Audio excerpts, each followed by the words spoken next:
मुझे मेरे अब्बा हुजूर के पास ले जाओ, मैं सब कुछ देख सकता हूँ, मुझे सब कुछ दिखाई दे रहा है। क्या कहा मेरे बच्चे? क्या कहा? तुम सब कुछ देख सकते हो? हातिम, हम अपने किए पर बहुत शर्मिंदा हैं। हमें माफ कर दो। तुम्हारी मोहब्बत भी सच्ची है, तुम्हारा ईमान भी पक्का है। आज हमारे बेटे के साथ साथ हमारी आंखें भी खुल गई हैं। हम तुम्हारे खुदा पर ईमान ले आते हैं। मांगो, जो चाहे मांग लो। अरे नहीं शहंशाह, नहीं। हमारे आका को खुदा ने वो नेमतें बख्शी हैं जिसका तसव्वुर भी एक आम आदमी नहीं कर सकता।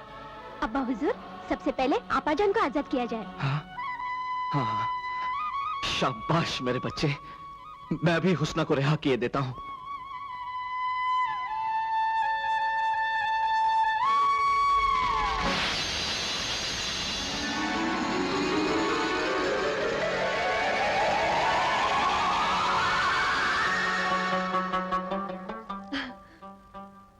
मेरी बेटी, तेरा बाप तेरी पाकीज़ा मोहब्बत को सजदे करता है। खुदा ने आदम जात को जो मर्तबा दिया है, फरिश्तान तो क्या, फरिश्ते भी उसके मोहताज हैं। मुझे फख्र है कि मेरी बेटी ने एक ऐसे नेक बंदे को अपना मुख्तार हयात बनाया है जो हर इल्म और अमल का बादशाह है। लेकिन बेटी, एक परी जब किसी आदम जात को अपना शरीके हयात बनाती है तो उसे अपने परों की कुर्बानी देनी पड़ती है। जिंदगी के सफर में जिसे मैंने अपना हमसफर चुना है, वो बिना पर के भी आसमानों में सफर कर सकता है। अब्बा हुजूर, तो फिर मुझे ये शादी मंजूर है बेटी। ये मेरी खुशकिस्मती है शहंशाह, लेकिन मैं तब तक शादी नहीं कर सकता जब तक उस वायदे को पूरा ना कर लूं जो मैंने किसी को दिया है। वादा? कैसा वादा? आपकी परिजात बेटी गुलनार, जिसे एक आदमजात ने अपने नापाक इरादे से पत्थर होने पर मजबूर किया, उसकी खुशी के लिए मैं इन 7 सवालों के जवाब ढूंढने निकला हूं। आफरीन हातिम, आफरीन। वाकई तुम खुदा के नेक बंदे हो। तुम्हारे दिल में गुनहगारों के लिए भी रहम है। आज हमें यकीन हो गया कि सच का दूसरा नाम खुदा है। तुम्हारी सच्ची मोहब्बत ने यह साबित कर दिया कि सच को हमेशा राहत है। आका, आपकी कितनी सच्ची पाक मोहब्बत है। अरे सच कहते हैं कहने वाले, सच को हमेशा राहत है। अरे वाह आका, आका आपकी मोहब्बत ने तो हमें वो राहत दी है कि हमारा तीसरा सवाल पूरा हो गया है। मरियम, रब्बे अजीम मुझे से गुनाहगार का एक एक गुनाह बख्शता जा रहा है। हमने ऐसा कौन सा गुनाह किया है कि यूं ठोकरें खाते फिर रहे हैं? चलो ठोकरे ही सही, तुम्हें खाने को कुछ तो मिला। चल आजा, थोड़ी देर आराम करते हैं। हाँ हाँ, यहाँ बैठ जाते हैं।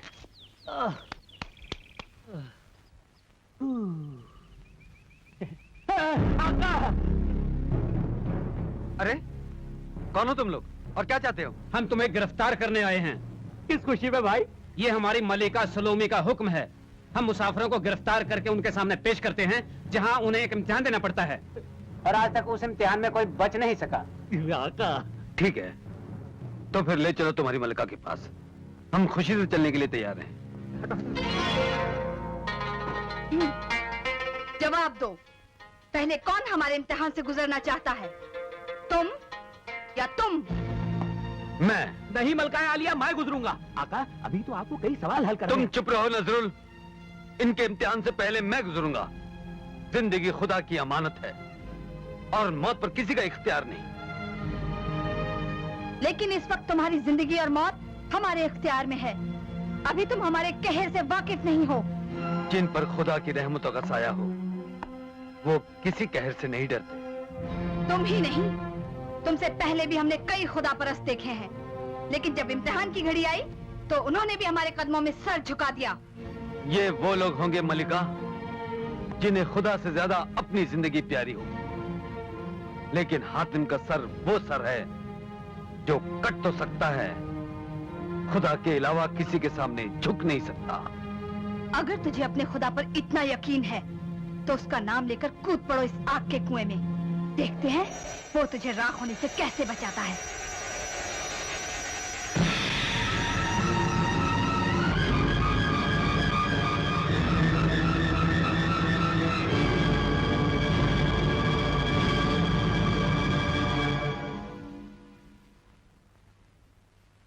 सुन के खलील की तूने सदा,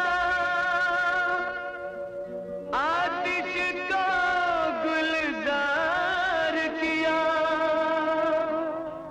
आज फिर एक बेबस बंदा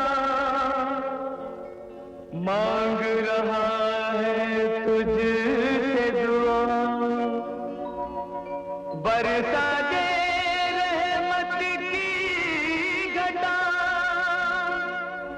शोलों में फिर फूल खिला।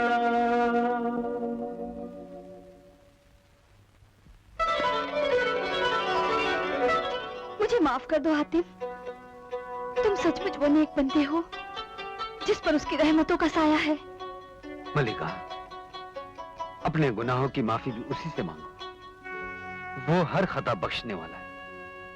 वो रहीम है, वो करीम है। लेकिन मेरे गुनाह ऐसे हैं जिसे वो कयामत तक माफ नहीं करेगा।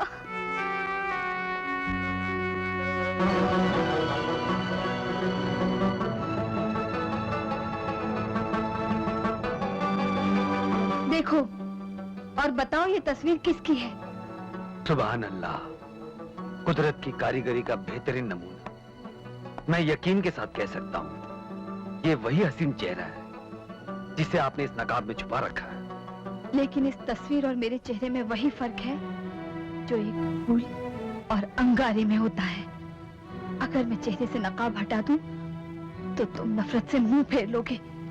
खूबसूरती की जगह तुम्हें मेरे गुनाहों के बदनुमा दाग दिखाई देंगे।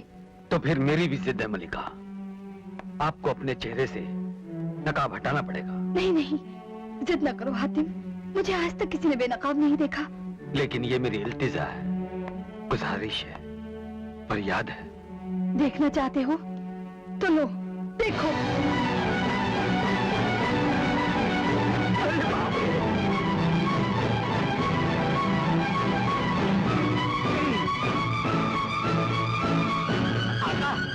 आका, मैं तो कहता हूँ मुंह फेर लीजिए आका, वरना ये भयानक सूरत ख्वाब में भी हमारा पीछा नहीं छोड़ेगी। खामोश।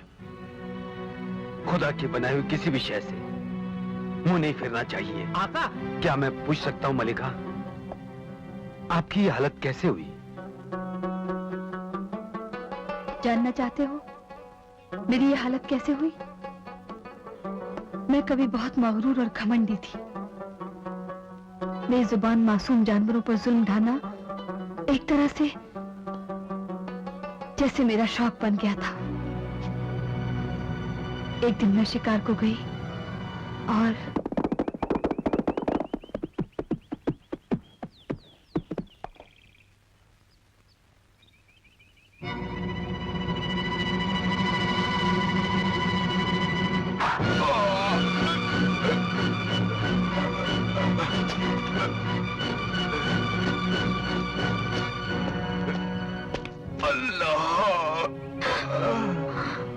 तूने खुदा की इबादत करते हुए खुदा के बंदे को तीर मारा है। तुझे इसकी सजा जरूर मिलेगी। मगरूर औरत, मैं बद्दुआ देता हूँ। जिन मासूम जानवरों की जिंदगी के साथ तू खेलती रही है, तेरा मगरूर हुस्न उनसे भी बदतर हो जाए। नहीं, रहम, खुदा के लिए मुझ पर रहम करो। जिस खुदा की तुम इबादत कर रहे थे, तुम्हें उसी खुदा का वास्ता। अपनी बद्दुआ वापस ले लो, अपनी बद्दुआ वापस ले लो बाबा। तो अब तुझे खुदा याद आया। जा, खुदा के नाम पर मैं जरूर तुझ पर रहम करूंगा। मेरी बद्दुआ उस दिन खत्म हो जाएगी जिस दिन कोई खुदा का नेक बंदा तेरे खून से मेरी बद्दुआ का जहर चूस लेगा। उस दिन तो अपनी असली सूरत में आ जाएगी। और उस दिन से आज तक मैं हर मुसाफिर को जबरदस्ती आग से गुजरने पर मजबूर करती हूँ। शायद कोई नेक बंदा मिल जाए और मेरे खून का जहर चूसकर मुझे अपने असली रूप में ले आए। मगर अफसोस, आग पर कदम रखते ही वो जलकर राख हो जाता है। मलिका, जरा सोचिए, इस तरह आपने कितने बेगुनाह इंसानों को मौत के घाट उतारा है। और आज आप इसीलिए मेरे सामने लाए गए थे। मुझे ये देखकर खुशी हुई कि आपके कदमों से दहकते हुए अंगारे महकते हुए फूल बन गए। तो फिर सोचती क्या है मलिका? मैं आपके खून का जहर पीने के लिए तैयार नहीं, नहीं हातिम, नहीं, मैं तुम्हें खोना नहीं चाहती। कहीं मेरे खून का जहर तुम्हारी जान न ले ले।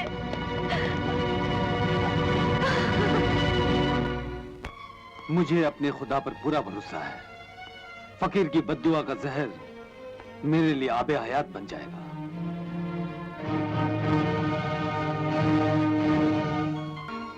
मेरे हातिम, मेरे मसीहा, तुमने मेरे हुस्न को जिंदगी दी है।